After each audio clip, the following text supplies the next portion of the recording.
چونکہ انہیں حق بات کو قبول کرنے والوں میں پیدا ہی نہیں کیا گیا، اس لیے حق بات سننے سے بھی روک دیا گیا۔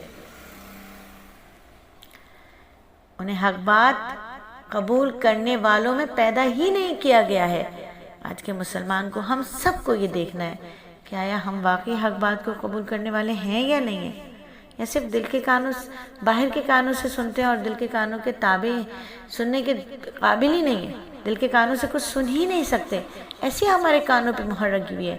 مشرکین کی تو بدبختی ہے نا، مشرکین کی تو بدبختی ہے، کفار کی تو بدبختی ہے، لیکن ہمارے ساتھ کیا ہوا کہ ہم کلام الہی کو پڑھتے تو ہیں، ایسے پڑھتے ہیں جیسے گلے پڑ گئے ہوں، ایسے پڑھتے ہیں جیسے کوئی چیز پیروں میں پڑی ہو، اس کو نہ سمجھتے ہیں، نہ اس کو تدبر کرتے ہیں، نہ اس کو سمجھنا چاہتے ہیں، نہ اس پہ غور و فکر کرنا چاہتے ہیں، وقت ہی نہیں ہے۔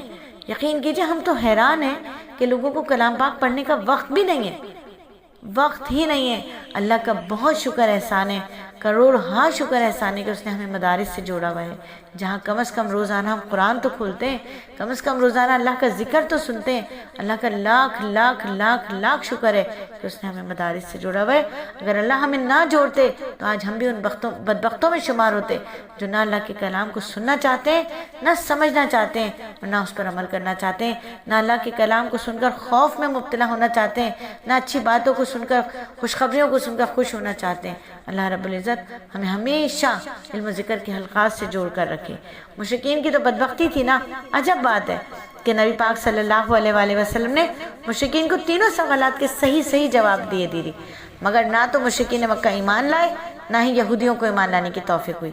وجہ یہی ہے کہ کچھ لوگوں کا مقصد ہی صرف سوال کرنا ہوتا ہے، بات ماننے کا ارادہ ہی نہیں ہوتا۔